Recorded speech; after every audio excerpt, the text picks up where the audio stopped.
control.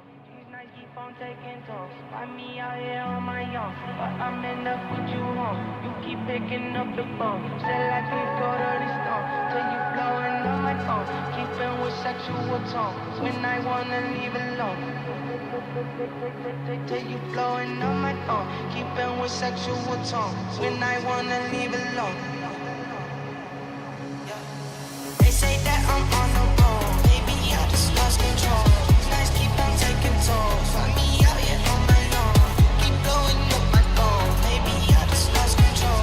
These nights keep on taking tolls. On my own. They say that I'm on the road.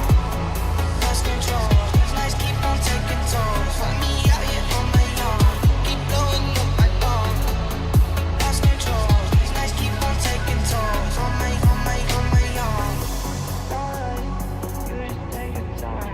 Tell me I'm alright, take me through your mind. Say I'm tryna fuck, I think that you're right. I still feel a thing when I look you in your eye. They say that on the road, maybe I just lost control. These nights keep on taking tolls. Find me out here on my own, but I'm in up with you home. You keep picking up the phone, said like we go to the stone till you blowing on my phone, on the road. Maybe I just lost control. Keep on taking tolls. Find me out here on my own. Keep blowing up my phone. Maybe I just lost control. These nights keep on taking tolls. On my own. They say that I'm on the road. Lost control. These nights keep on taking tolls. Find me out here on my own. Keep blowing up my phone. Lost control. These nights keep on taking tolls.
All right, good morning, friends. Happy Monday. Welcome back to the stream. If at any point the audio's too loud, let me know. I'm always fucking something up on the streams, whether it's forgetting to shift the monitors or the music or something like that. So feel free to make fun of me when I make mistakes. Let's get straight into it. Good morning, everyone. Kimchi, it's been a long time, man. Hope you're well. Haven't seen you on the timeline. I don't know if that's because you're not tweeting or just algo things, you know? But I hope you're well, man. Haven't seen your name in a minute. Good morning, everyone. Good morning, interns. Yeah.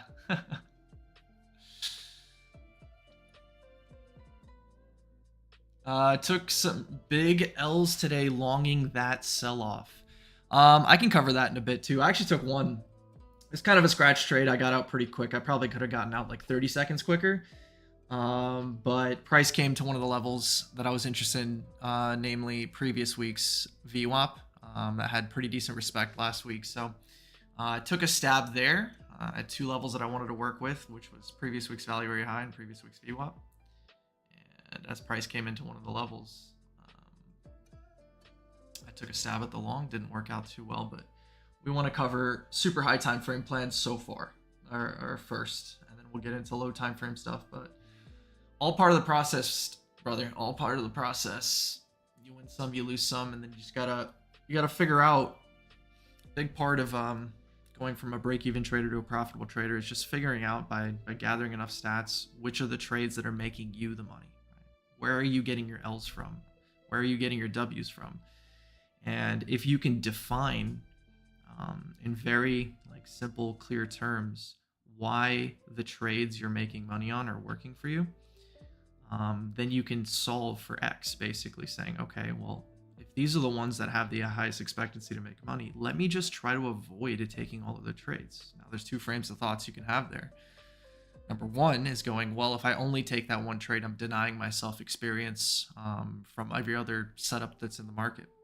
And the other kind of mindset is, well, who cares about every other trade in the market if I just do my one thing that'll help me have a positive expectancy for turning a profit, and that's all I really want, right? I think the actual answer is both, right? You want to start off by being a one-trick pony once you can solve for X and figure out why something's working for you. It doesn't have to work for me. It doesn't have to work for the next guy. It just has to work for you.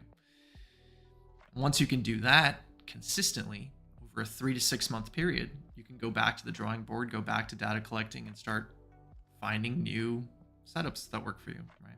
A setup that works for me doesn't inherently have to work for you, vice versa.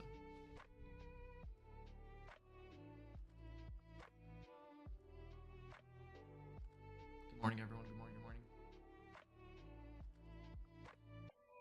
Along that level 2, then did monthly value area high 2. I think both are pretty reasonable, but let's talk about my number one trade idea this morning was wanting to trade around previous week's value area high.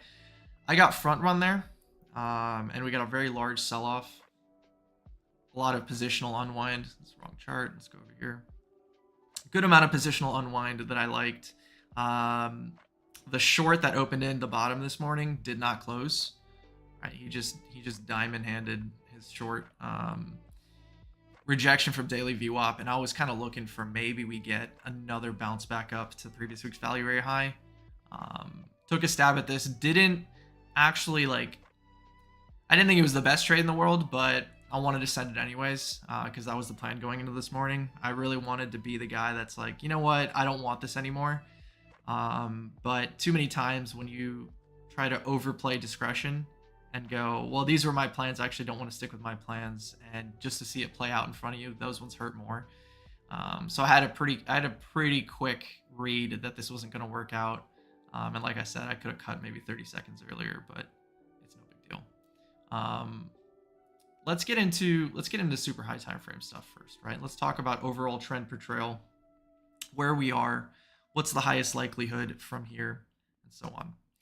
So I think the VWAP that you guys are all familiar with, the ones that I've posted on CT the most. I just want to make sure music's loud for me. I think it's okay for you guys. I'm just going to turn it down on my own headphones. the one that I've talked to you guys about the most, right, when I was on the streaming hiatus, but I was still kind of posting the quarterly VWAP, I don't know, 10 times at least. The natural affinity, the natural target for the quarterly VWAP would be your, previous quarterly value area high, around 84K. And I think the last time I posted the quarterly VWAP, I said something like, if we can get acceptance through previous quarterly VWAP, it opens up the door for previous quarterly value area high. Although I would be personally satisfied with 78 to 80K. I think that was my last tweet on the quarterly VWAP. Someone can fact check me and make sure I'm not talking out my ass, but I'm pretty sure that was the last tweet I made on this. And the reason for that was just overlapping confluence of kind of high time frame resistance. So let's clarify that for you guys, right? The first one being 2024 yearly value area high, right? We talked about this last stream, so I don't want to spend too much time on it. But 2024 yearly values have been goated for me. So as price traded in that region, I'm pretty sure I tweeted this one out at some point as well, saying when price trades in this region, I want to be pretty cautious and not allow myself to pretty much be just like blind giga bullish up here for the reasons I mentioned last week. Again, everything will be timestamped. So if you're, confused, you just go and find the 1 minute timestamp and figure it out right there. But yeah, that was a big level for me, right? Now, the last VWAP I want to show you guys, sorry, fumbling charts, is the monthly, right? So if you're a VWAP enjoyer, right, and we don't want to focus on EMAs, you just want to focus on VWAPs, you would say, hey, the trend per trail is pretty clean between monthly value area high and your 2SD on the monthly, right? You're finding resistance at the 2SD, you're finding a decent amount of support on your monthly value area high, right? The red line here is your 7-day rolling. One thing that you should be aware of is that both of these dips earlier on under here, these were like the CME close moves, right? So these are like Saturday, Sunday moves, left a big CME gap above, filled early week. Same thing here, big bleeder Saturday, Sunday, back into monthly value, quickly reclaimed as the New York session opened on Monday. So this weekend, we actually did the opposite. Instead of trading down, we traded up, right? And I saw a lot of people getting very horny to open up positioning on a Sunday night. And I think that's very, very clear why a lot of people did this. It's because if you look, let's come over, I think this one's actually fine. A lot of our Mondays have been very bullish, right? If we go back to what I believe is the big pivot point, this is the one that got me pretty bullish, was the end of February when the war headlines hit the market and we couldn't even set a lower low. We reclaimed, we closed the entire 5K or whatever gap down it was, 2-3K, can't remember the exact number. We closed back into value, right? The following Monday was very bullish, right? And if you look at this pattern, very bullish Monday, very bullish Monday, very bullish Sunday and Monday, very bullish Monday, very bullish Monday, right? Very bullish Sunday, kind of flat Monday, but very strong opening of the week, right? You could just simplify it and say strong opening of the week, strong opening of the week, strong opening of the week, rinse and repeat. Again, very solid Monday. Again, very solid Monday, right? So I think when you saw futures open last night and price traded up, we got a lot of positioning opening up. And I think people are just expecting the same kind of result, right? Of, oh, we're going to be super bullish Sunday into Monday. Not realizing, well, you're further and further and further away from macro sport, and you're closer and closer and closer to macro resistance, right? And the resistance is very clean, right? I already explained to you guys the yearly values from a VWAP perspective. For me, the God trend in the market is the CME weekly trend. I've talked about this one to death. So as you trade into it, for me, I think this is a place where you don't want to be just, we could trade into it, of course, right? The CME trend is fat for a reason. Look at the interactions from the bull market. But this is not a place where I think your brain wants to be 100% bullish. I think you want to be a little bit cautious when you're trading in a resistance.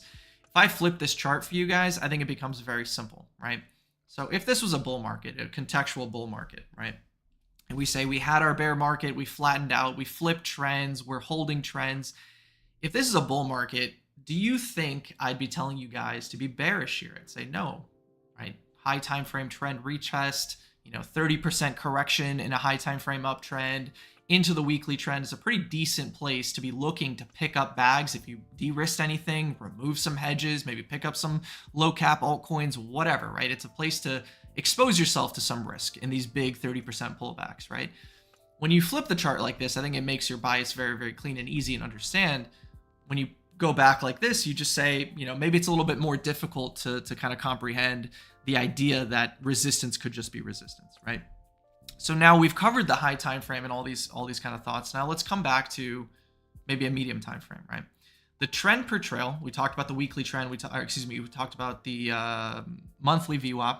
If you're a VWAP enjoyer, that's, you know, pretty decent clean. To me, the cleanest trend in the market was the CME 4-hour trend, right? This is I think it's the cleanest trend that we have over the past month, right? And this is a little bit of threat right now, right? We have a couple hours till it closes. We've been here before. But given the fact that this is the first time we're, you know, along this trend, we're actually testing macro resistance, right? Testing macro resistance and starting to lose a little bit of respect. I think that is the signal from the stream headline today. This is the signal that I've been waiting for, right? So there's two trains of thoughts when it comes to taking a position here, right? One is short into very expansive, explosive, positional opening into resistance, right? The exact opposite you would say. It's like, okay, if a bunch of people shorting into support and they're not rewarded for that effort and prices reverting on them, that's a little bit of a signal, right? So you can either be the ballsy trader and long into a bunch of people opening shorts at a discount region, or you can do the exact opposite, right? The other thing you could do here, if you haven't, you know, caught a short from the highs, is just wait for the trend per trail to change, right? And when you have this clean of a trend starting from basically the beginning of April and we're the end of April now, so a 30-day 4-hour uptrend from, let's use this point, right? It doesn't have to be exact. 21% move over 21 days, and the 4-hour trend in a bit of threat to be broken, right? Again, we have a little bit of time. But to me, that's a pretty strong signal, right? That's, you know, I'm not saying we have to go to zero. But I am saying that the strength of this rally has been waning, right? And you can see this from the consolidation, right? Every other sort of consolidation had a very strong move away. This is a strong consolidation. I think we want to go back over these charts because it's much, much cleaner, right? Local comp forming, right? Low volatility weekend move, another attempted breakout, run of the highs into macro resistance, right back into the comp, and now we're trading below the comp, right? Like I said, this is your kind of inflection point, right? If bulls really want to maintain the strength of this rally, they need to do it now over the next several hours. Otherwise, you're going to have a 4-hour candle close below the 4-hour CME trend. And that'll be the first kind of sign of a shift in trend, right? Now, the last thing I'm going to say before I stop yapping is, what does trend loss mean, right?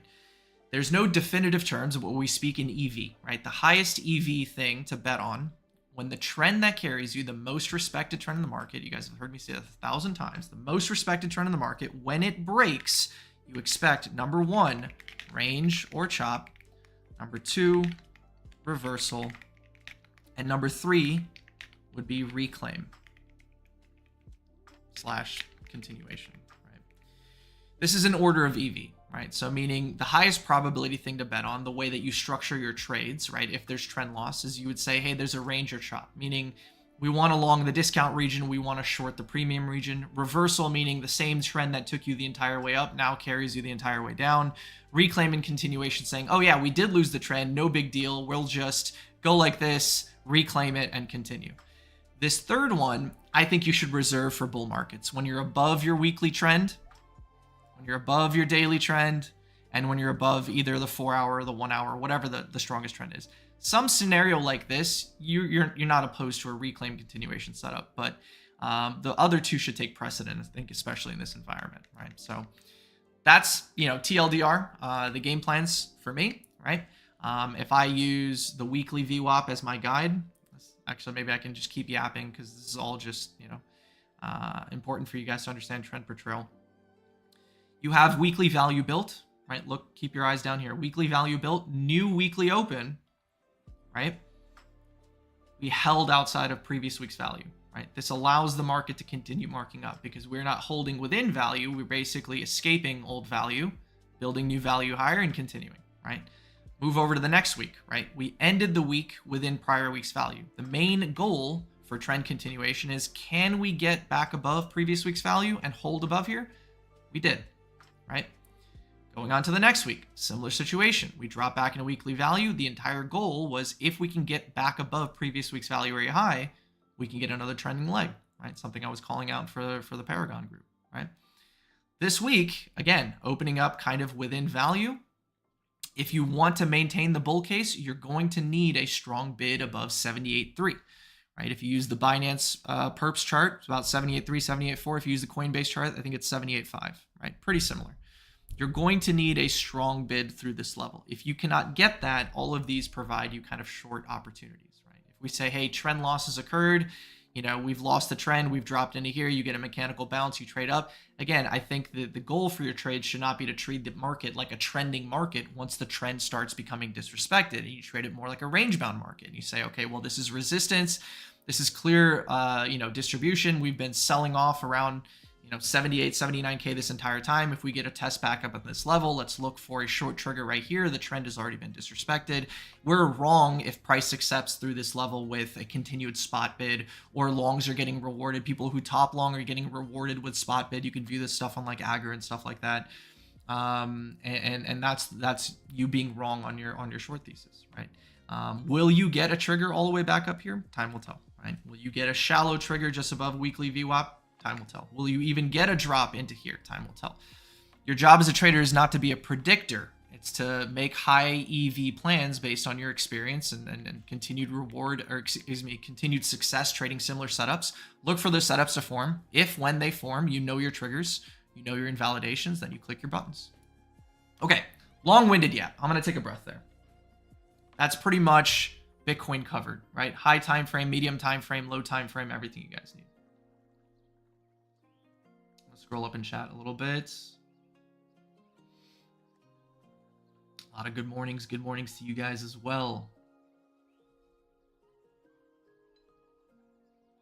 A bad trade made you is better than a good trade might be somebody else. A well-fed bird forgets the skies.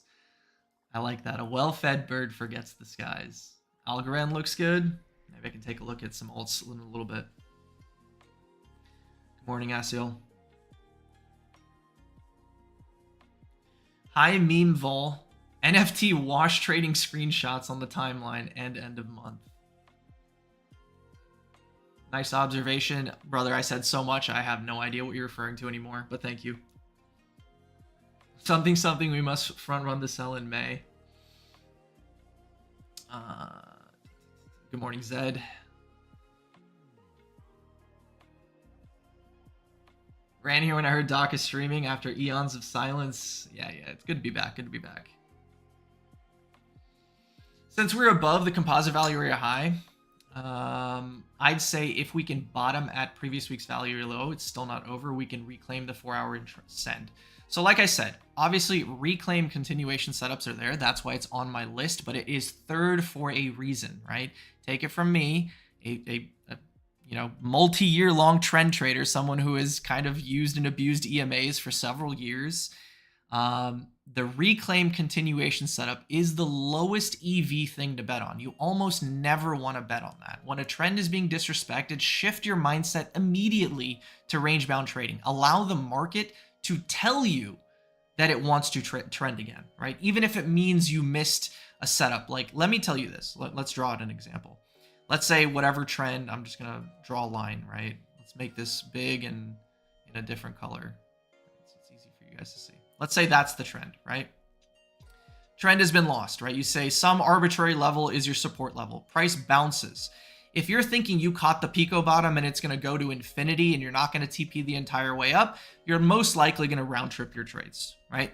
If you shift your mindset and saying, look, the most likely scenario here is a range-bound market. Even if I want to take a long here, I'm going to TP into the pump and then take a step back and allow the market to prove to me that it wants to trend, right? You can always look for maybe another dip in another value that gets created above previous week's value, right? You can get back into the market a little bit higher. You lock this in. You don't take the low EV bet up at resistance, and you can find another setup.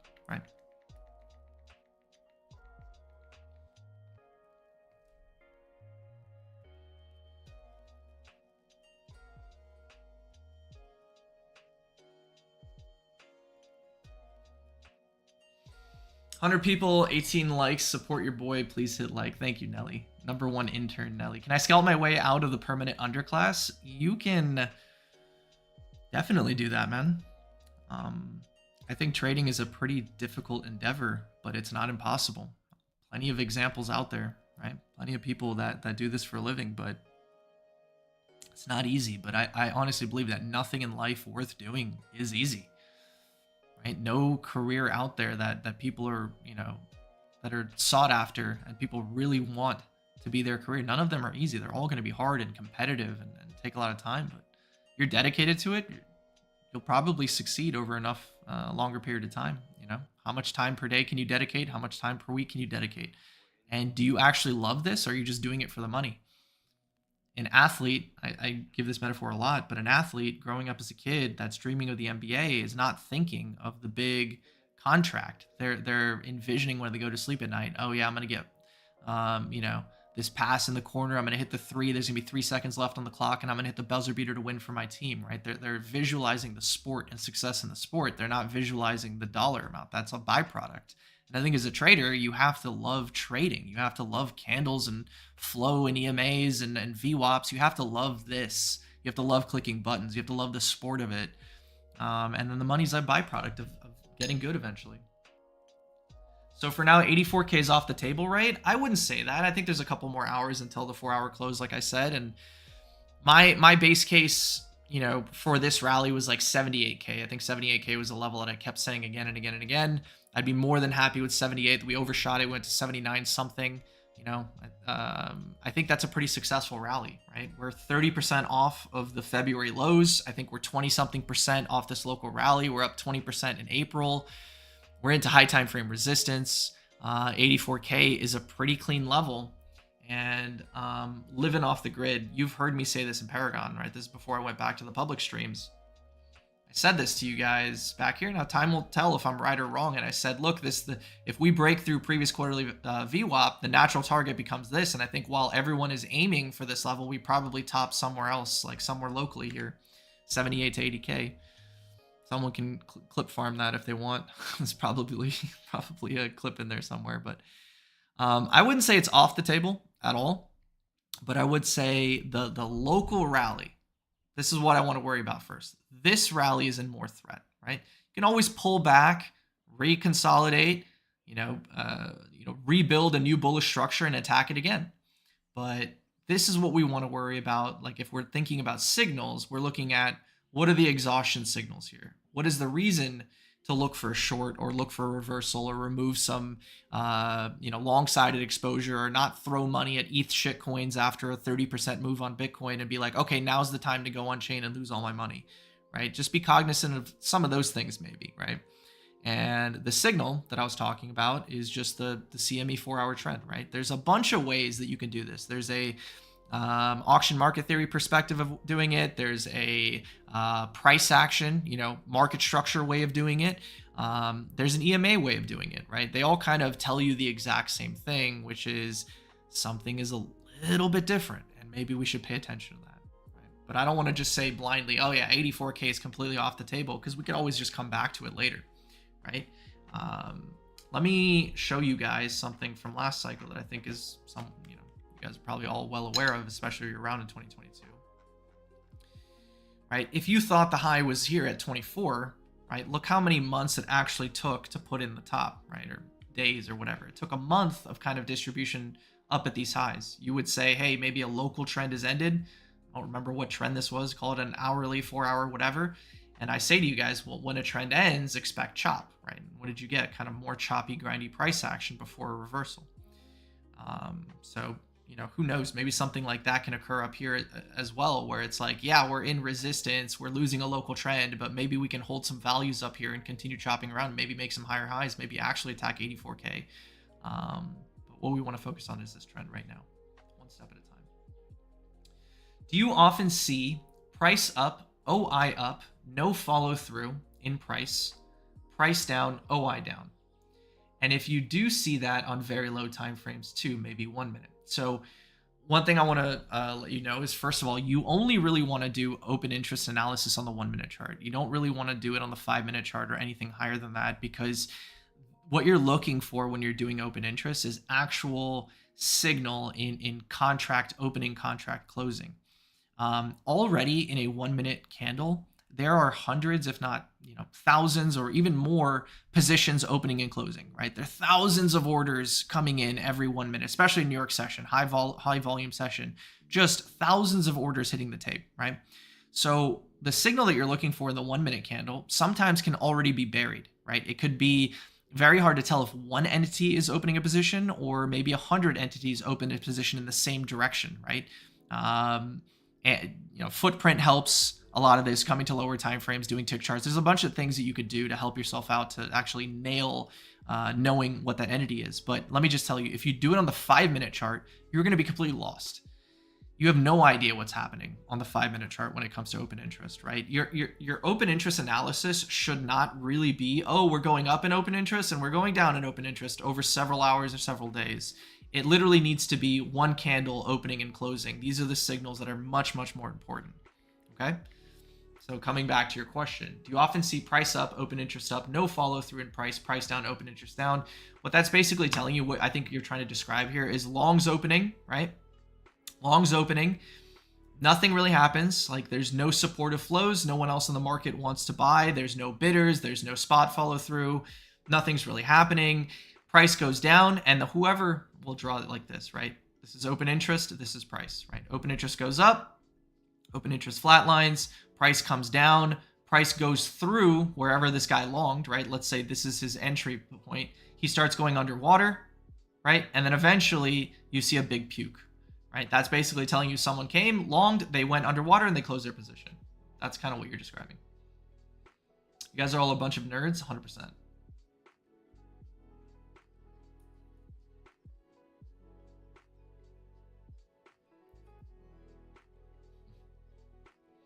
What up, Jingo? Long time no talk, man. I'm pretty behind in chat, so I'm going to just continue scrolling through. Good morning, Jags. Long time no see, brother.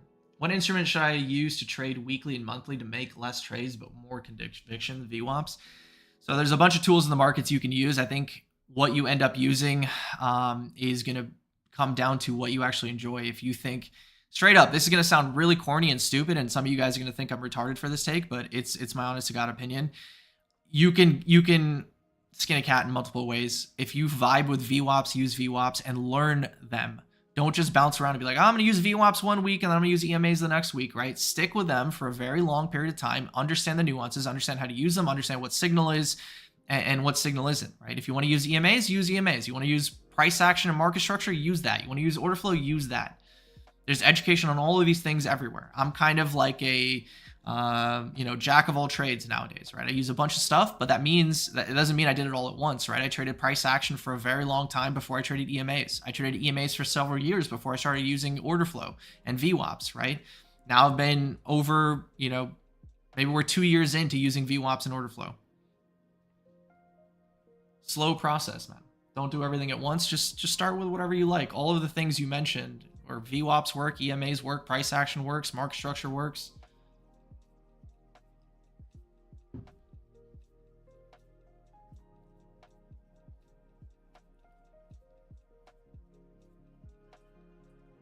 Bunch of deleted messages. What's going on in here? We have a mod, or are you guys just deleting messages? Chilling on the H12 trend, which carried us in 68K. Yes. So quick nuance here. When you use the CME chart, obviously there's going to be a bunch of hours where the CME is closed. So CME 4-hour trend, greatest trend per trail. Like I said, you have maybe an hour and a half here to fix this. Otherwise, it's going to be a shift in character, in my opinion, right? Especially with this much distribution at the highs, breaking down below that local comp, right? If you want to use the Bitcoin chart, you don't want to use the CME chart. Obviously, the 4-hour trend looks like ass because a lot of these moves are happening during weekend times. When the weekend is, when the weekend is here, CME closes, the 4-hour trend just gets fixed in place. The price gets fixed in place. When the market opens, right, we open with these things fixed. As the Bitcoin charts, Binance and Coinbase, whatever, trade through the weekend, you get more data. That's why this thing looks so ugly. If you want to clean it up for yourself, use the H12. Use tick charts. So how valuable are they for execution? I toyed around with tick charts last year. I found it kind of annoying because I trade on Bybit. And Bybit tick kind of sucks, so I want to use Binance tick, but I don't trade on Binance, so I had to have a Binance tick chart open and then execute on Bybit. And I found this to be a little bit messy. I tried getting the tick charts on TradingView because I was like, that'll be one less thing on my screens. So I bought the fucking premium package on TradingView, whatever, Pro, Max, Extreme. And their tick was awful. It was the worst tick in the world. It's like just completely incorrect. Canceled that, and I just went back to trading how I trade with the 1 minute charts. But I think there's a lot of value in tick chart trading. There's a lot of people right now learning tick charts from Magus in Paragon. He trades on tick. He exclusively trades on tick. And a bunch of people have followed suit and started using tick charts to follow Magus. And they're just doing the extra step that I didn't do, which is just looking on ticks on one chart, executing on a different chart. I believe that's what they're doing, right? I'm still sticking with 1 minute charts. I have tick up on my Agger, so it's not like I don't watch tick. I'm literally watching tick all day, every day on Agger. I'm just not executing using it. Like, I'm absolutely watching it tick by tick every single day, but I'm not executing with it. What's the command to get the trend EMAs in chat? !trend. I'm curious how you calculate your position size for any given trade. I trade fixed size. I do not care about min-maxing my size for each trade so that my, my stop loss is the same guaranteed amount of stop loss every time I allow variance in my trades. And the reason I do this is because I do not have hard stops. I trade with invalidations based on the flow of the trade, meaning if X carried us through a place, and the basically, let me say this a better way. If a certain spot flow is carrying us through price and I say, look, as long as that spot flow is there, I am going to be in this long position. When that turns off and there's exhaustion, I'm going to get out of my position. If you can inverse that and take a short and just say, hey, look, they're driving, the driving force of the day is a big bunch of spot buying. When that turns off, I want to short. Then my invalidation of the trade is the inverse of the trade itself, meaning the invalidation of the trade is when they turn the twat back on for spot buying. So it's not going to be just some random arbitrary price level on the chart that says, oh, we're at 90 or 79,516, and that's my hard invalidation. It's like, no, the invalidation is effort getting rewarded through X level is my invalidation, and I will accept the variance of $50 to $100 here and there depending on the setup, right? Obviously, I want to execute as close to my invalidations as possible, so I'm not just saying I'm taking 500-point losses, yeah, I allow for variance in my trading. I trade fixed size. Some of the stops are going to be 50-point stops. Some of the stops are going to be 100-point stops. Some of the stops are going to be 150-point stops. I really don't care. Same with my TPs. Some of my TPs are going to be, 800-point moves, 1,000-point moves, 2,000-point moves. Some of them are going to be 200-point moves, right? 300-point moves. It doesn't matter to me. I'm just trying to take the best trade available to me and not worry about this fixed, what I believe is super cringe manual stop placement type of trading. Hey, Doc Ledger back. Is the only way to get into Paragon through WAP? I tried using the crypto payment option. WAP still ask for banking information. So the best thing you could do is Charlie's back in town. He's back in from Japan. If you want to DM him and ask, because I believe there's an issue with crypto payments right now. I don't do any of the accounting for Paragon, so I have no idea. I can ask him for you, but it's going to take me a long time to get back to you because you're going to have to wait for next week's stream. And if you don't want to do that, I think just DM him directly or maybe DM me. And I can forward the case to him, but I don't know. I think there's some issue going on with crypto payments at the moment.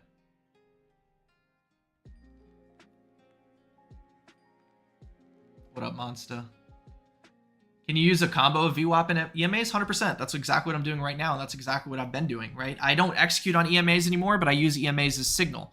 I just ask myself, hey, what is the market respecting right now? What is the most respected trend? Let me use that one. End of story. Let's turn my brain off and default to whatever the market is respecting. Same thing with VWAPs. Diversity is a weakness. Pick a position and thrust with commitment. Excellent choice of words, man.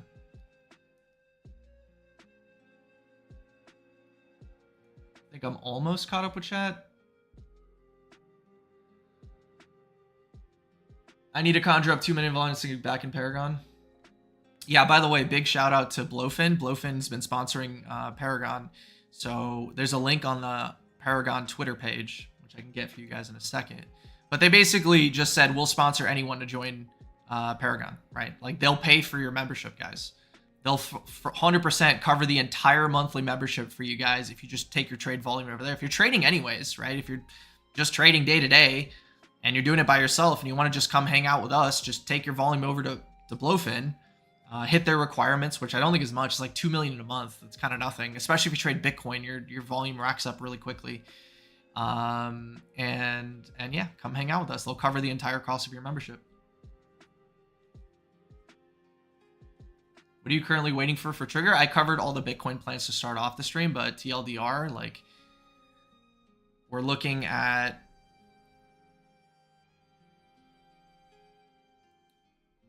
see if this fails. If this fails and we get it pushed back upwards, probably something I want to short. I'm using previous week's values as my guide. So if we get a push back up somehow, maybe tomorrow's New York session, back up to previous week's value area high, that would be a high confidence location to look for a short trigger for sure. Pretty smooth today with the screen transitions. Let's go. Oh, we're getting better, baby. All right, all caught up in chat. Almost an hour into the stream, 40 minutes into the stream, we're caught up with chat. All right, boys. All right, so I gave you guys my thoughts on Bitcoin, high time frame, low time frame, whatever. One thing I do want to talk about is the overarching picture of the entire market. So let's talk like cycle over cycle thoughts, right? A lot of you guys don't really care about low time frame stuff. No one gives, I'd say at least half of you don't give a shit. You're just kind of like, Doc, when is the bottom? When can I buy spots so that we can hold and it'll go up only and I can be rich again? To me, as someone who likes, believes, loves Bitcoin, does not care about all this, this, that, and the quantum FUD and whatever else FUD is going on in the market. I don't care about any of that. I just want to own more Bitcoin because I like the coin, right? I like the coin. I believe in the coin. I think the coin will continue gaining value over gold on a long time horizon, right? I haven't lost any belief in that thesis. Yes, gold just broke out of a fucking, I don't know how many year-long range and ripped. Great. Good for gold, right? Bitcoin does this much more often, and I think it'll continue gaining traction on gold. Anyways, I've already become a buyer in the low 60s, right? I think I mentioned it to you guys last week on stream. If not, I'll just repeat it really quickly. Like, I took majority of my gains out of the market in 2024, right? I put it all in the bank, all for IRL stuff. There was a little bit of money left in crypto, along with money that I made from trading in 2025. That was left in crypto, right? I dumped that entire thing into the market on that liquidation candle cascade back in early February. I didn't nail the Pico bottom or anything. I bought it at 63K. So like 3K off the bottom, whatever. Who gives a shit, right? And then every month since then, all my perp profits that I make each month have just been buying Bitcoin, right? Price agnostically. So I'm already there. I'm already buying Bitcoin. If I look at some altcoins in the market right now, I can make a case for cycle bottom just from the lack of movement, just from sideways price action, just from continued month-over-month sideways price action. I'm using PEPE because you guys all know that I love PEPE. We can talk about some other coins if you guys want to throw them out. We did this last week. You guys brought up a bunch of coins. They all look the same, right? Just a bunch of sideways price action month over month over month. This is the accumulation range that you want. Does that mean you should dump your entire load into the market today at this candle? No. But I do think buying some spot positions over the next few months is a smart idea, especially in stuff that you believe in. When price goes from this to this, it's time to pay attention. And I think the beginning of this is happening on a lot of coins already, right? Let's take a coin from last cycle. That was one of the winners, right? Link was a winner in 2021, right? Link was an absolute winner in 2021. It bottomed 6 months before Bitcoin. It bottomed in May. May 2022 is when Link bottomed, right?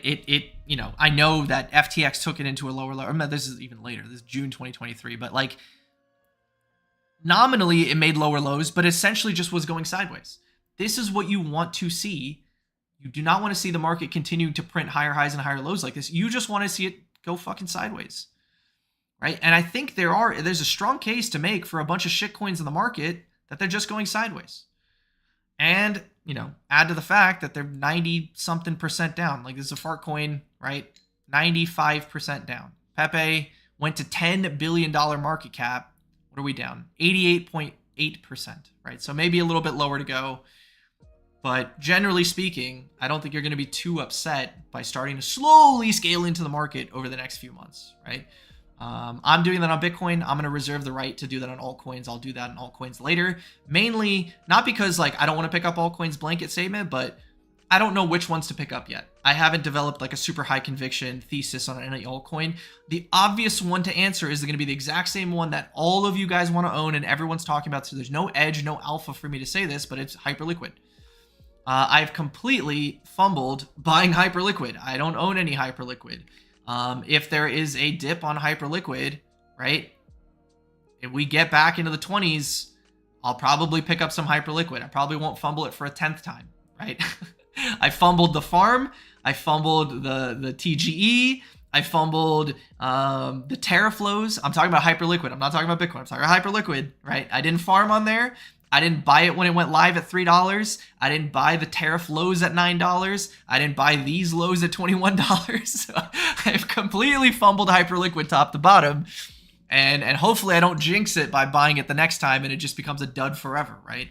Maybe it's so good because I keep getting left behind. But out of all the coins in the market, this is the obvious answer, right? Is there another answer to the altcoin question other than Hyperliquid? Probably not.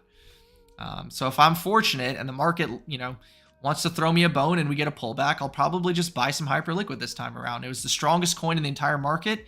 I think last year from the tariff lows into new all-time highs. It's been the strongest coin in the market this year from like the January, February bottom to current. It's also a coin that consistently makes higher highs on BTC. I was super wrong about this one, by the way. I posted this chart a couple months ago, I believe. Right? I was like, oh, look, it made a ripper to new all-time highs here and it was trading somewhere in here. And I was like, is that it? Is it done? Are we going to stay range bound? Nope. Fuck you, Doc. Higher highs, right? So it continues to outperform the market. And I think maybe just at price agnostically, buying dips on this one was probably a good idea. So what my plan is just like the next time I want to buy a very large tranche on Bitcoin, maybe I'll just laterally buy some Hyperliquid too.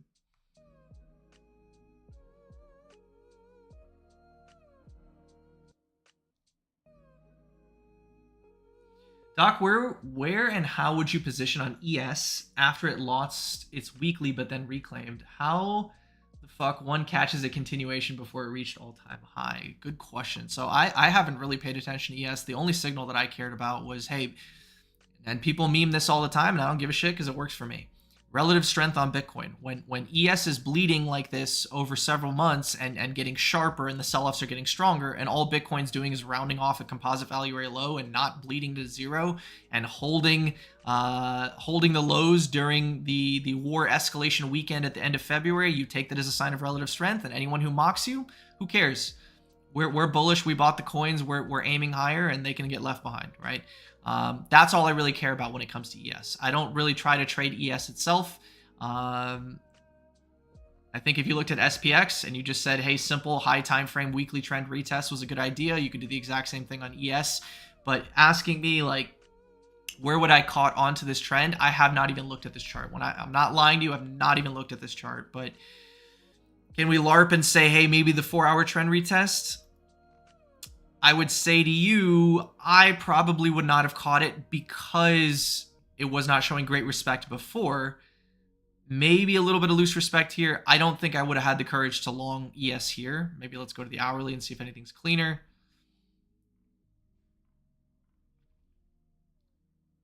No, I don't know, man. The thing is, I don't trade ES ever, right? I've never taken a trade on this, so I don't have like definitive intra-week, intra-day ES edge. So for me to sit here and try to LARP and be like, oh, I would have taken this trigger here, I think it's disingenuous and it's just, I don't want to do that to you guys. So I'm just going to say that like I didn't take a trade on ES, so I don't know where I would have taken a trade. If you want me to do some hindsight LARPing of, oh, obviously here, obviously there, I don't think that's informative for you guys. Trades that I actually take on Bitcoin, I'm totally happen to go back and be like, this is why I took this trade. This was the signal. This was the idea. This is whatever.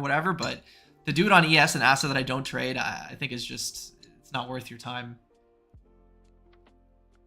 Share your recent losses and what you learned from them. So every single week on my Paragon streams, I go through every single one of my trades from the week, win, lose, draw, whatever. And I go through the entire idea of why I took the trade, why I won, why I lost, where I took profits, and I show all my execution errors. So like if I go open this up,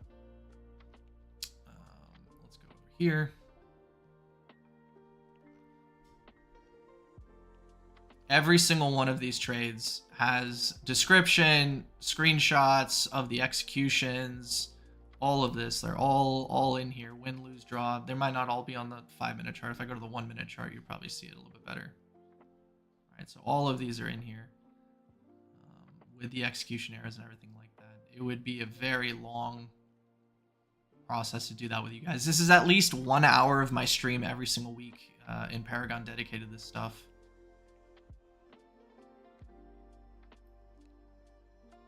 That's as far as it'll let me go back on the 1-minute chart. If you want to quickly pause the video and try to read my notes, feel free. But I don't really feel like doing it again on the public stream. I just did this a couple days ago.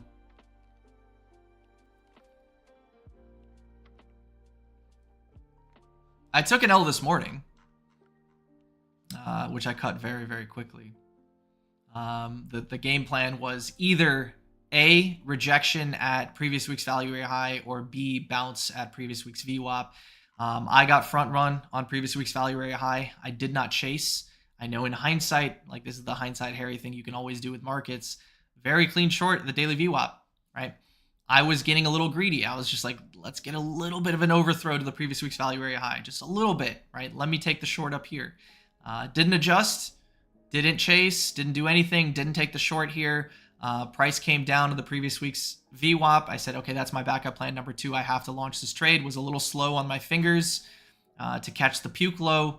Got the pullback, took the long, saw the bleeder, right? Anytime price does one of these and starts rolling over, right? If you see one of these and it starts rolling over, just yeet the position. You don't need to get full stopped. So I don't even know where my actual stop was. Probably wasn't all the way here. Let's just get auto anchored because of the magnet thing to the low, but I just yeeted out. Like I said earlier in the stream, I probably could have dumped this like 30 seconds faster. I was a little bit slow to exit on this one, but yeah, that was pretty much it. Like I was too slow to catch this one.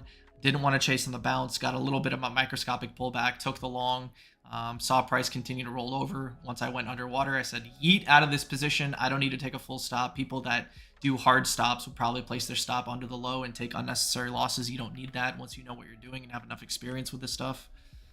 Positions getting rewarded for that effort through the lows. Aggr continuing to bleed. Not something I wanted to fight. Like, let me just go over to Aggr here, right? You see this much in markets, right? Not something you really want to fight. So this is one of those cases where it's like in the morning, you say to yourself, I have plan A, I have plan B, right? Plan comes to fruition. It's a level that you wanted to trade with. In the moment, you have a split-second decision to make. You know it looks like ass. You can stay off the position and just say, nah, it looks like ass now, I'm not going to take it. Watch the trade play out without you and then kick yourself for not sticking to your plans. Or you can stick to your plans and just deal with the results, knowing that, hey, it's not the highest quality setup anymore, but that was my plan in the morning. I'm going to stick to it, win, lose, or draw. So that's a trade from this morning.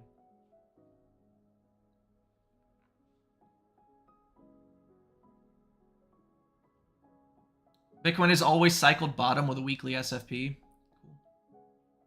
Just realized the Bitcoin conference started today. Isn't that kind of early? Don't they always do these in like June?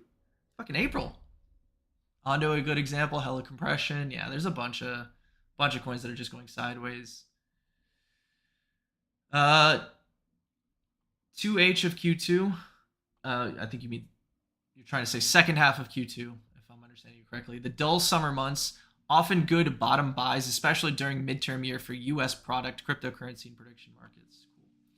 Good morning. Thank you for coming back to the streams. I'll be watching the replay. Please, can you talk about invalidating yourself while front-running your level? Can you please talk about invalidating yourself when front-running your level or you get no reaction? I don't think I understand the question, Christian. I know you've been in Para before, so I'd love to answer your question because you're the homie, but you're not here either. You said you're going to be watching the replay. Can you talk about invalidating yourself when front-running your level or you get no reaction? So I'm trying to understand the question. So if I understand you correctly, there's some arbitrary level that I want to interact with. Call it a VWAP. It doesn't matter, right? Arbitrary level. I say I want to interact here. Price is coming up. Price front runs it. Invalidating yourself. Well, dude, I don't understand your question. or you get no reaction. So if you get no reaction at the level, it could be just like the trade this morning, right? The one that I cut, right? You have enough experience and discretion and say, flow is not on my side, right? If I want a reaction, I need a great reaction. I see price rounding over. I don't want to be in the position anymore, right? So this would be quote unquote no reaction at whatever level that you wanted to trade off of.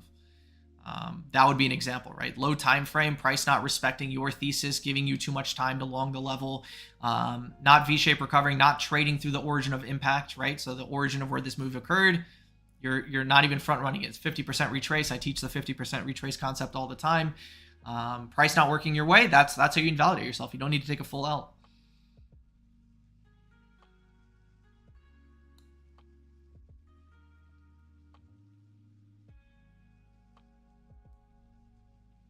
Prediction markets are damned only if present administration suffers because of it. They're not.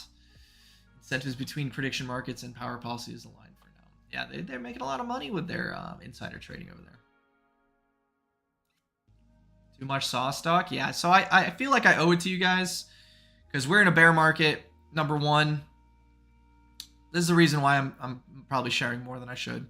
Number one, we're in a bear market. Whichever one of you guys are remaining are the guys that I think have a way higher likely odds of making it.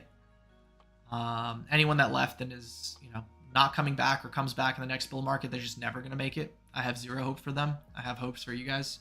Number two, in 2022, during shit times, there were a lot of people that were educating me on their public streams. Magus, EXO, etc. Right? I had the luxury of watching them and learning from them.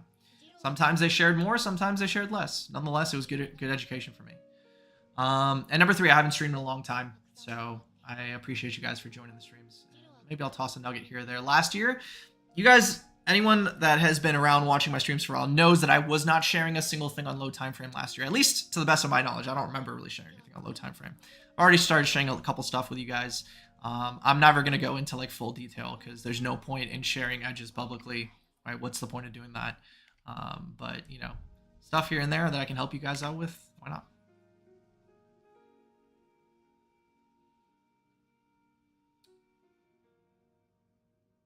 June is a very big month. Big birthday month. Musk, Xi, Trump, etc. G7 summit mid-June in France. June equals horse month and a horse year. Fire, dude. Can you please share your OI settings? You only on coins? I have coin margin on my open interest. It is Binance perps only. I only look at the 1 minute chart. There's nothing really else to share. Coin denominated. I don't have Bybit on here. That's pretty much it. Binance perps. What's one indicator you can't trade without? So, I don't want to sound like a pompous prick, but I do think that I can trade without indicators. So, this is the way I'll put it to you. I started off trading with just price, right? SFPs, market structure breaks, run of liquidity into fucking order block, 3 drives, market structure break, FVG shorts, right? All these things are the way that I started off trading, is just literally let me draw some horizontal lines, let me draw a range, and let me trade, right? So I know that I could trade that way if I was forced to. Now, do I want to go back to trading that way? Absolutely not. The way that I want to trade nowadays is 1 minute charts. I do not really want to ever go back to trading 15 minute, 1 hour, 4 hour because I don't have the time or patience every day to sit and trade 1 hour charts. I don't want to hold overnight positions. I want to separate my work life from my, non-work life. I want to have work-life balance. So I don't want to go back to that. So that means that I just want to trade 1 minute charts. So if I want to trade 1 minute charts, I want the things that I ideally need is taker flow, maker flow, VWAPs, open interest changes, and volume, right? All of that combined helps me trade. Now, can I trade without Agger and taker flow? Probably. Can I trade without maker flow and MMT? Probably. Can I trade without volume? That's going to be a toughie, but yeah, probably. Like, all of these things are going to reduce my hit rate just a little bit. They're going to make me slightly worse at what I'm doing, right? Because the combined effort of all of these things and the combined signal overlapping is going to help me take higher quality trades, right? Figuring out how to put them all together is going to get me the highest quality trade per day. Doesn't mean that I'm always going to listen to everything and just wait for S tier setups. I'm going to take lower tier setups here and there. But I need, I want it all. But if there's one thing on low time frame, I do not want to trade EMAs on low time frame. When I went, and tried trading intraday, my first attempt, I was using EMAs and I didn't find a really good hit rate with it. I started using VWAPs and I found a much better hit rate with it. So if I eliminated everything and I said, this is all I have my VWAPs, I can make a profitable strategy. This is where I can drop a lot of sauce for you guys, but I'm going to choose not to. So I think that's enough. Like, let's just leave it that. I think VWAP is probably the most important. If I wanted to trade high time frame and positional trading, and I didn't want to do intraday, and all I wanted to do was be a cycle over cycle trader, the one indicator that I'd want would be an EMA. I would want access to one EMA. I wouldn't care about VWAPs then. So it depends on the time frame. 1 minute trader, I'd say VWAP. High time frame trader, I'm picking EMA.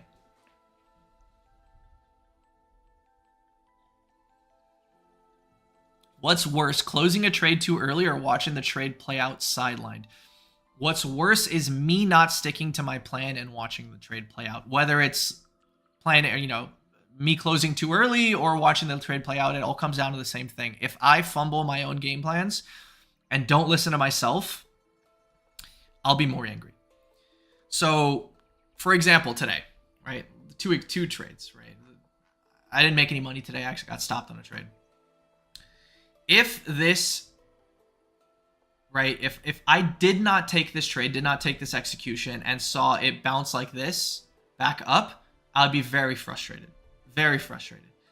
I took the trade and I got stopped out. I don't really care. Honestly, I don't give a shit. I've already forgotten about this trade. There'll be another trade in 20 minutes for an hour, whatever, when I get off the stream. I have a couple things to do after the stream, but I'm probably going to pick it up and try to look for some trades again later in the evening.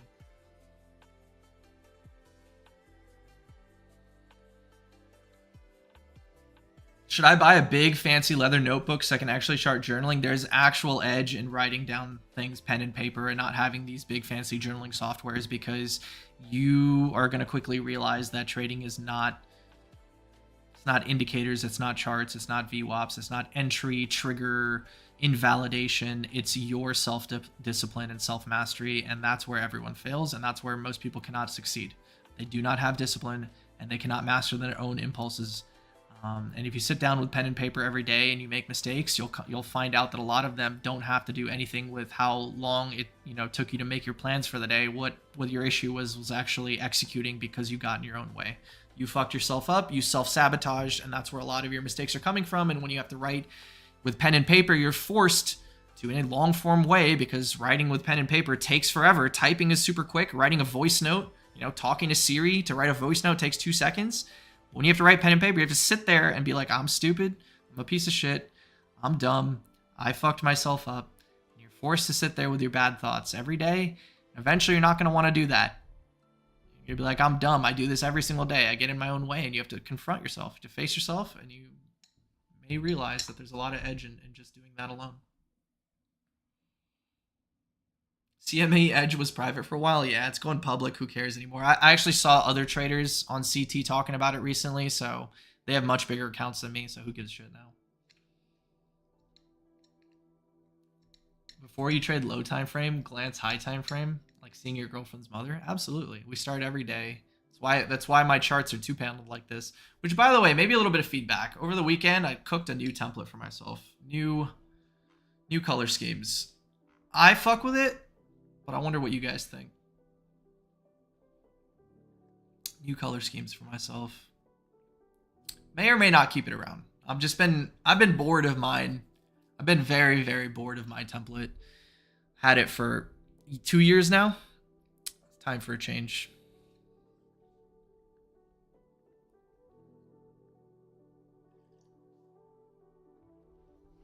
No problem, JL. I take profits early, Doc. What do you use as your invalidation so you can TP and ride as much profit as you can?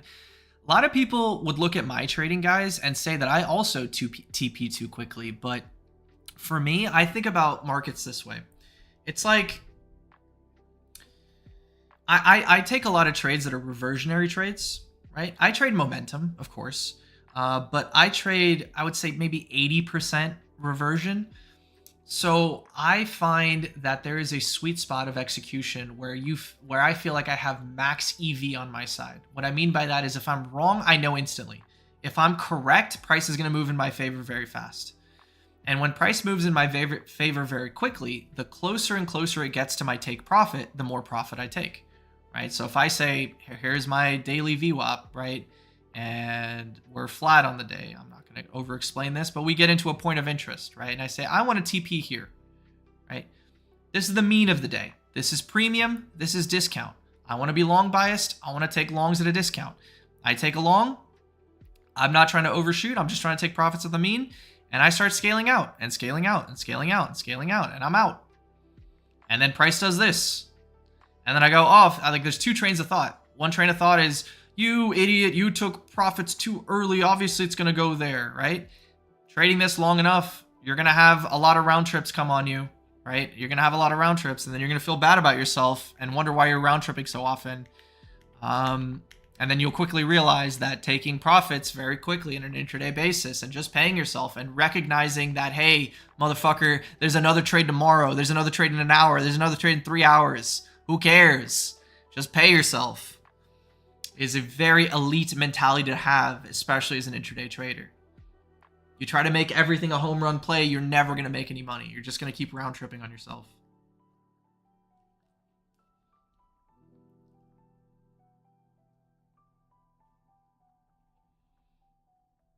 Orange price scale if you want the Wall Street look? You mean this? Can you do that?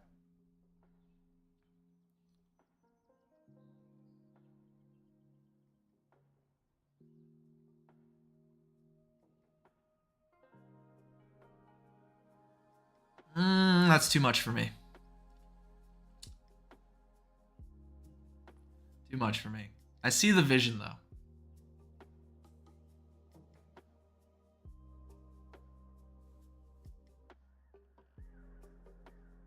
Give us some alpha. The whole stream has been alpha, bro. Go back, rewind, rewatch, enjoy. 2026, good for setting 12-year karmic foundations, bro. Kimchi, I just bought, I wouldn't call it a dream house, but it's close to as close as we can get to, like, you know, a good house, however you want to say it. It's closing in a few weeks. I guess it's longer than that, a few months, but long closing date, but everything's all set. So I guess that is a good karmic foundation, or at least a foundation, yeah? You think you'll ever open up a Discord group? I did last cycle. I opened up the clinic back in 2022, and it's still open, but I made it private because we had like 3,000 members in there, and there was a bunch of slop, and then I removed a bunch of people, and then now there's only like 300 people in there. But no, I'm not going to open up another public Discord group. The homies are in there. I made lifelong friends. I've met several people from that group IRL. A lot of them, some of them are even in the stream right now. I saw Jingo in here. I saw Zed in here. I think Jags was in here earlier. Those are all OG clinic members from way back in the day.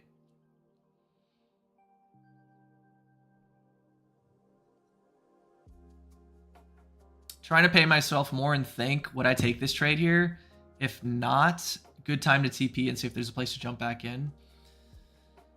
Yeah, I think it's a very good and very valid strategy. It's like, if your TP is here and your entry is here, like, excuse me, your TP is here, your entry is here, and price is traded to this location, what does your trade look like, right? Let's do it like this, right? Helps to visualize these things.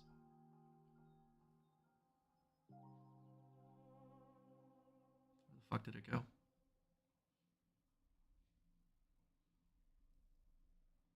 All right, let's do it like that.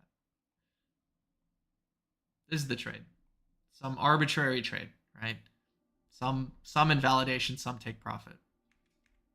This is the trade that you took, correct? Price is here.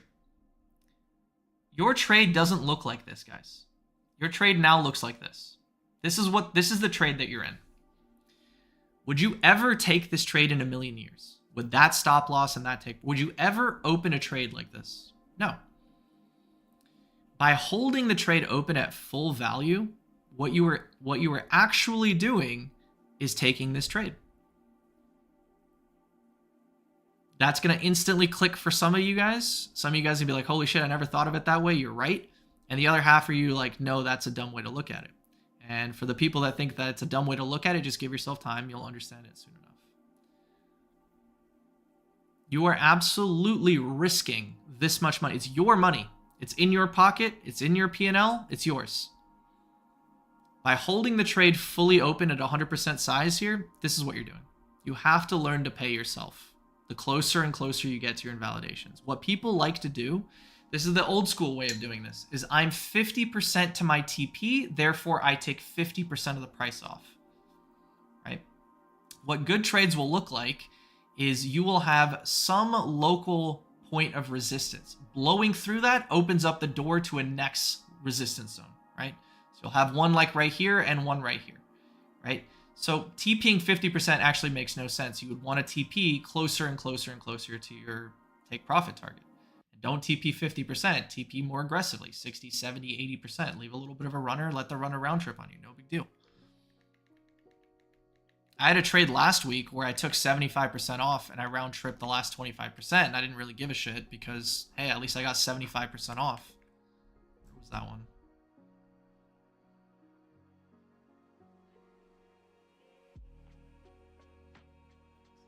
I believe it was Tuesday, if I'm not mistaken. There's this one.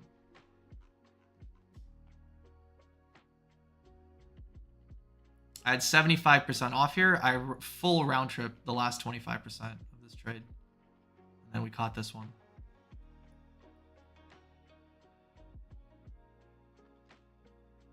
You could see that this sell thing right here, that's my round trip on the 25. I could have been even more aggressive with that TP, to be honest. Instead of leaving the runner, I probably shouldn't, like in hindsight, probably shouldn't have even left the runner, but whatever. It's funny. I learned a lot of my intraday trading from Magus, right? It's his templates, his framework. Even this chart that I have on my screen, guys, back in 2024 when I started low time frame trading, I literally just took his template and then changed some colors around, removed some indicators, added my own, whatever, right? So it was modeled off of his from way back in the day. A lot of his trade style has influenced the way that I trade intraday. But nowadays we have like no interactions on trading, right? He trades his book, I trade mine. And it's always very interesting to me to see us taking either the exact same trade or opposite trades, meaning my take profit becomes his entry. Like I'll take a long and I'll TP at some level and I'll close the trade and he'll instantly short.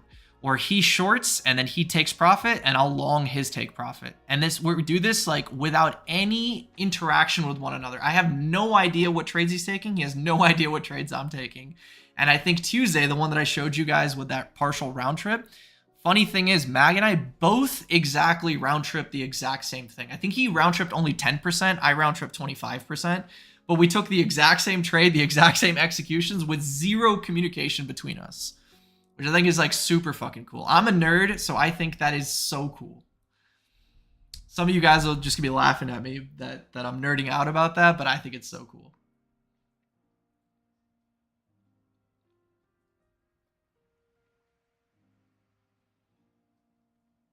Clinic is losing traders, right? Somewhere they can talk to about losses.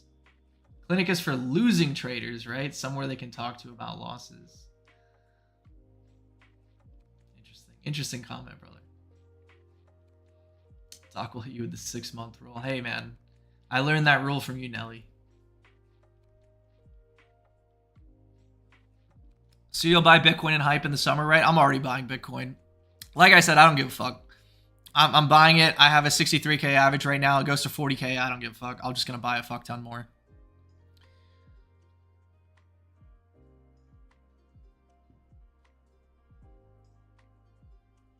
Or they go break even without taking any partial GGs. Yeah, that's another old school way of trading is like, oh, we got 50% of the target. Let me just raise my stops arbitrarily up 50% so that I can't lose any money. And then they get trailed out and they made no money, right? That's another classic way of trading that people, mistakes that people make.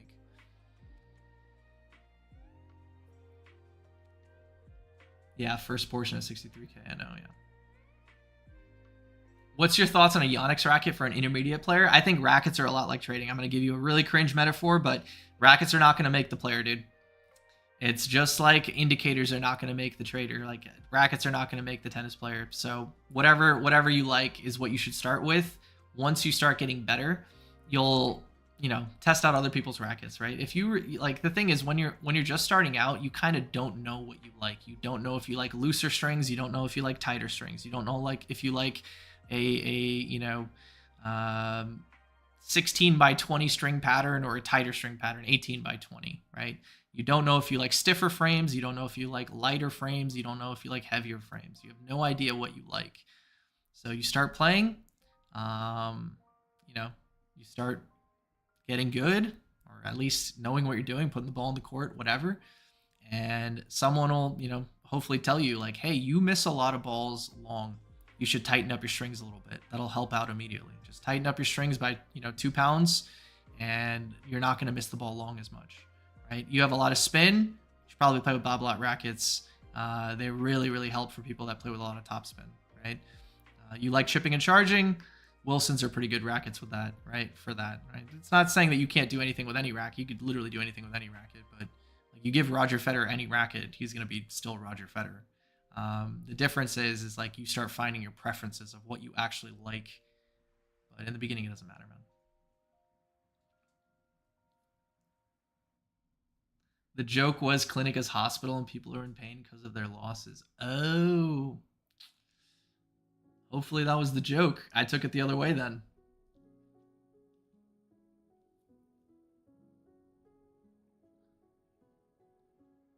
Why not Tau? I don't know enough about Tau. I literally don't know what Tau is, what it does. I've traded Tau a couple. I don't think I traded Tau that much. I'm gonna take it back.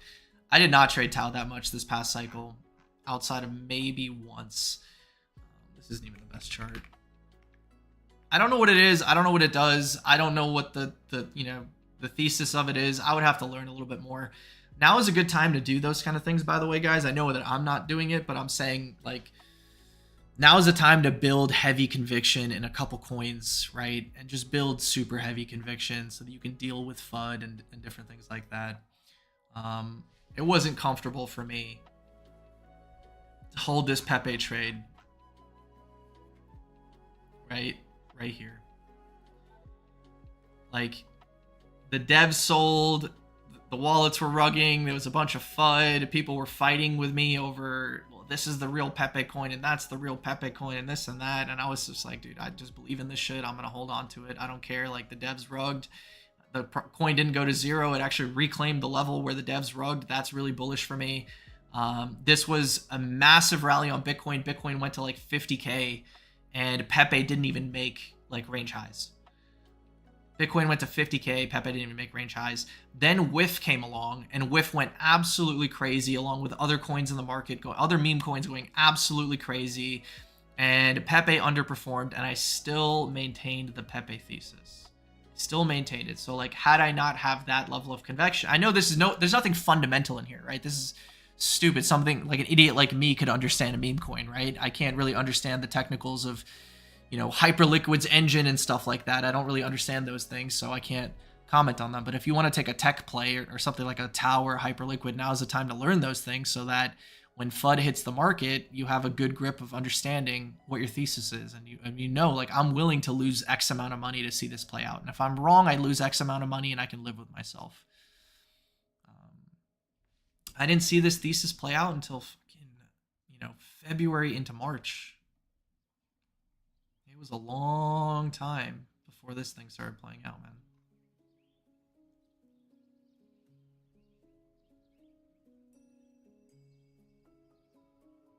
I'm just playing tennis for fun with 2 of my friends. We started to play really decent something to step up my game. Yeah, man, as long as you're having fun, keep having fun, dude. My favorite racket is Head. I grew up being an Agassi fan, and he played with the Head Radical. So the Head Radical was my first racket of choice before I got sponsored. I got sponsored by Babolat and then later by Dunlop. And now that obviously I'm 15 years removed from playing tennis, I went right back to head, my first love. So I went back and rebought those rackets now.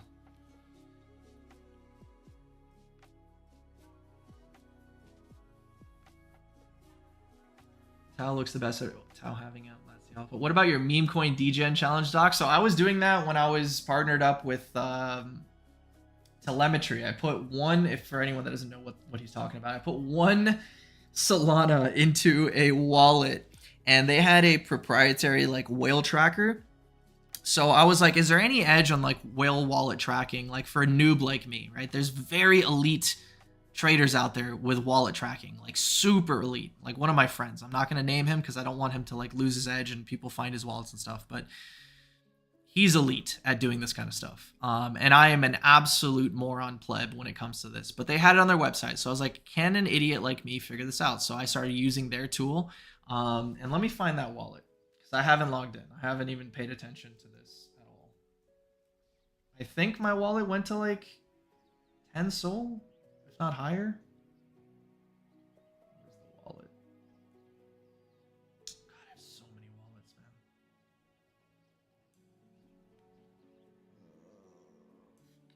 1,200.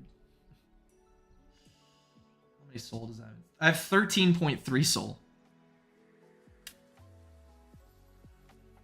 I know I was on that stream. Nice, nice, nice. Pause. Yeah, I heard it myself. I heard it myself, Slime. I was like hoping no one will pay attention to that.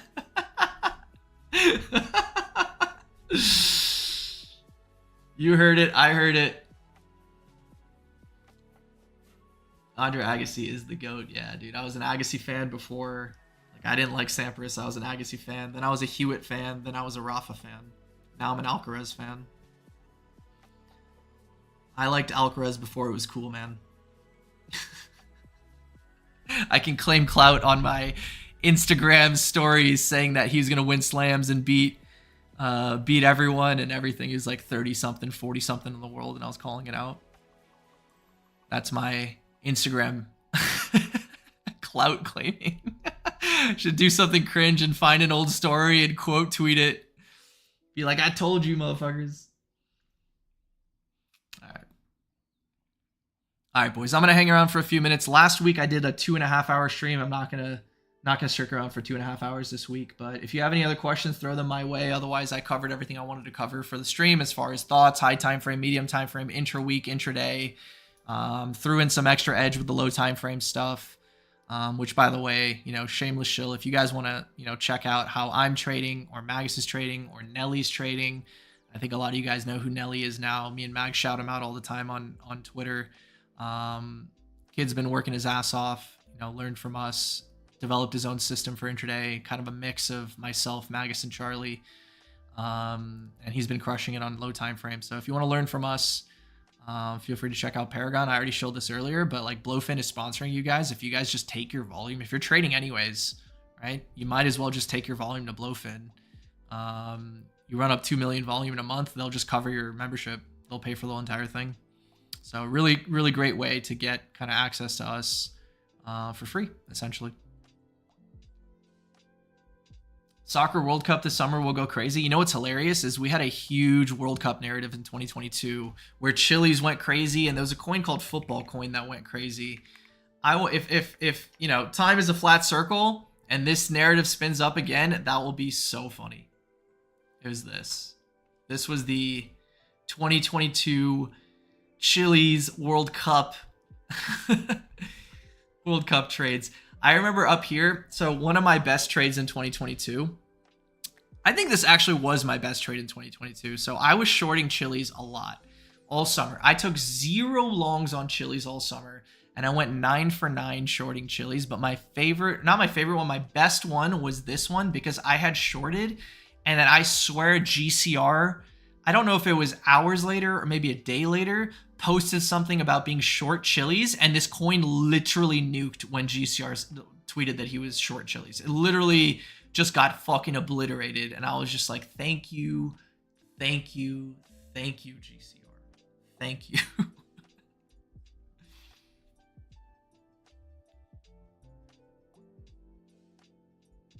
You have 2 million volume. What's the method? Here, let me link it for you. I'm gonna make it as easy as possible.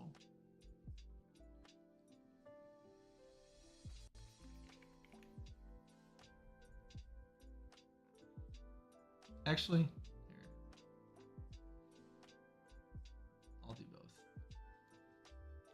Here's a post on our Paragon group channel right here, March 25th. We partnered with Paragon, or we partnered with Blofin. You can access to the community while you trade for free, right? That's all you need. 2 million volume. Just sign up on our code. It's right here, so I can link this for you guys. I don't think anyone's ever done this before. That's why I think it's pretty cool. But yeah, they're just sponsoring like the group, right? They believe in us, and you know we're honored that someone would take a bet on us like that. And they're just basically like, yeah, we'll cover your memberships. So take advantage. Basically free for you guys if you're trading elsewhere. Here's the thing, man. Liquidity. So let's talk about liquidity on everyone respects Nance and respects Bybit, right? I partnered with Coinbase last year, which was, I think, the biggest honor, right? I don't take any deals. You guys know, like, I barely partner with anyone. I probably left $1 million on the table this past cycle by refusing every single fucking person that hit me up to shill this and do that, right? But when I got Coinbase, I was deeply honored to be, acknowledged by what I believe the most respected kind of crypto company is, right? But I didn't lie to you guys. I said, look, their liquidity is not that great on the perp side. Be very careful. Like, I can't trade there with my size. I literally cannot trade on Coinbase right now. I'm hoping they get more market makers. I hope they get more liquidity. But something like Blofin, right? I think you need to be careful on certain altcoins. But for Bitcoin, trading one Bitcoin, marketing in, marketing out, you should be totally fine. You're not going to have an issue with slippage and stuff on Blofin. I think variational is where myself and a lot of other people are farming points right now, and their slippage can get a little sketchy. Like above one Bitcoin market orders, you can get slipped pretty hard. Nelly was actually DMing me recently and telling me that variational slippage has gotten better, so I probably have to take his word for it because he trades there way more than I do, like 20 times more than I do, as you guys know. Anyways, I think with Blofin, like, you're trading Bitcoin, one Bitcoin market order, you're chilling. No big deal. And if you do that, like, you're gonna hit 2 million volume in no time, especially if you trade intraday like us. Give me a scholarship for Paragon, man. Dude, Nelly's actually running one of those. Here, let's shill Nelly too. Here's another way to get in. Here's my beautiful Nelly. Like some of his posts. Find his tweets. Here we go. Check this one out.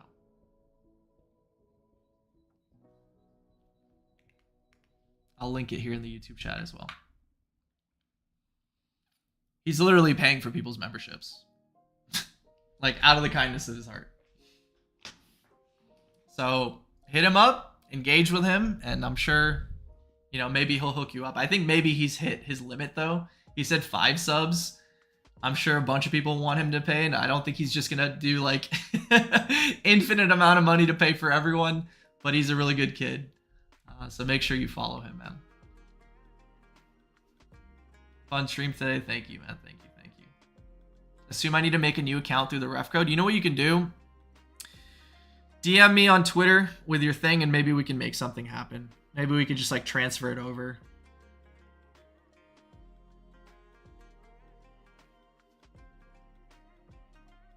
What other coins are you accumulating with Bitcoin bottoms? I mentioned this earlier. I don't really have my sights set on much. Here's the thing. Like, I can give you a PEPE shill. I don't own it. I have, like, a fucking dust bag. Let's not count that. But it's not going to do anything for me if it goes up. I would buy something like this. Not for new all-time highs. But, like, if it, got into the 20s for, like, a 5x type of rally. Something like this. 4 or 5x type of rally. To start off the bull market. Whatever next thing happens, coins that are down bad, they'll probably have one kind of super unbelievable pump before they go back into relevancy again. I don't think Pepe is going to new all-time highs. I could be terribly wrong, and maybe it does, but even if it gave me kind of like a SHIB type of pump next cycle, I think that's, like, pretty worth it. Like one of these. If it gave me one of these, that'd be unbelievable.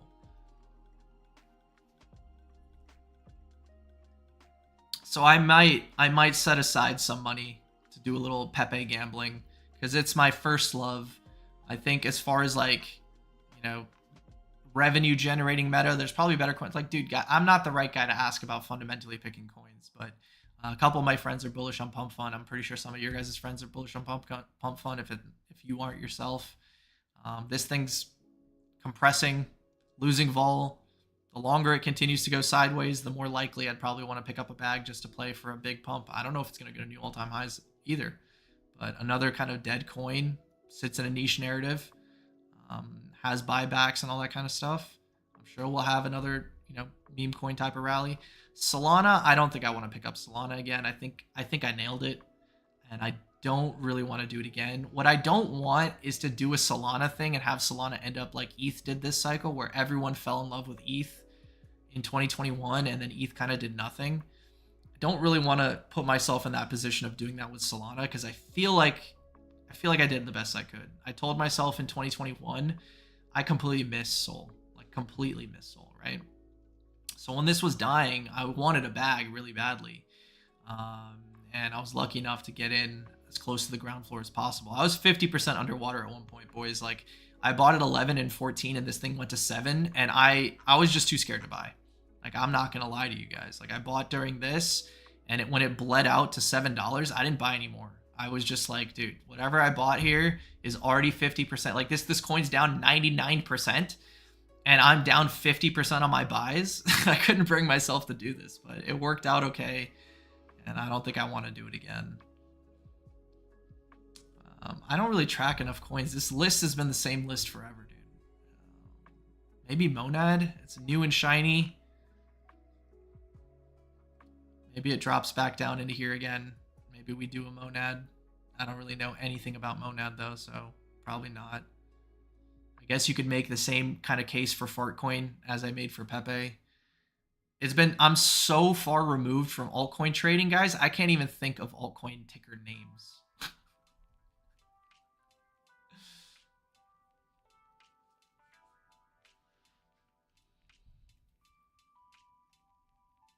Post your trades and we'll make it work. Over 5, I don't care. If you post your trades, I'll include you too. That's why you're a legend, bro.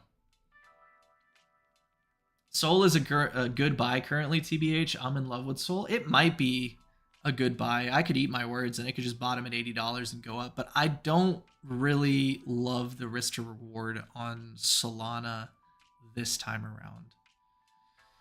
I think I would be more inclined to buy Sol. Let's pull this up. If like Sol BTC bled to like 0, like we already kind of full retrace this, but let's say Sol BTC went all the way back down to here, another 50% down, I'd probably be more inclined to buy Sol. If Sol BTC just continues going sideways here for another 3, 4, 5 months, maybe I'll be inclined to buy Sol BTC. But I don't really want to take the bet to buy here. And I could eat my words. We can come back in like 6 months from now and be like, dude, Doc, you were flooding the absolute pico bottom. That could be true. I just personally don't have the same level of conviction in Sol this time around as I did last cycle.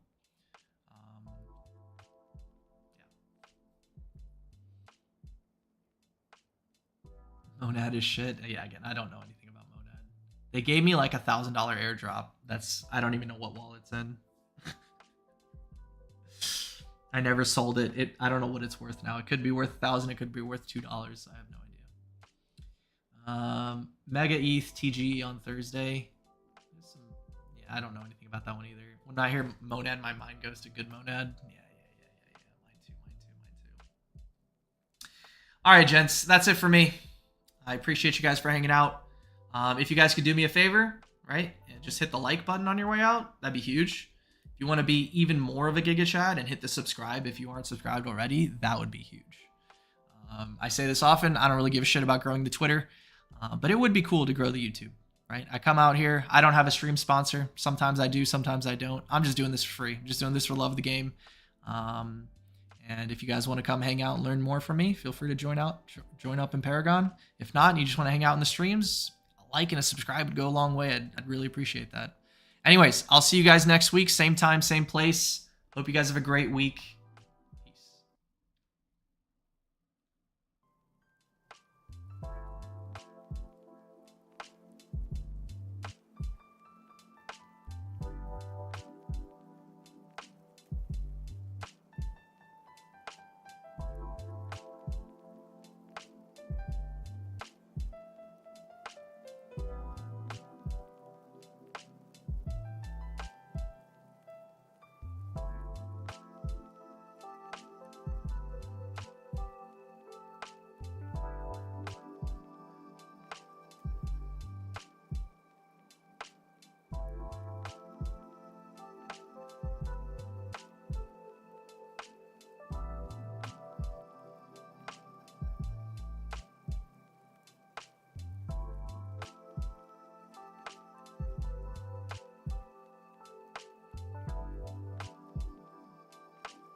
that I can teach you, my student.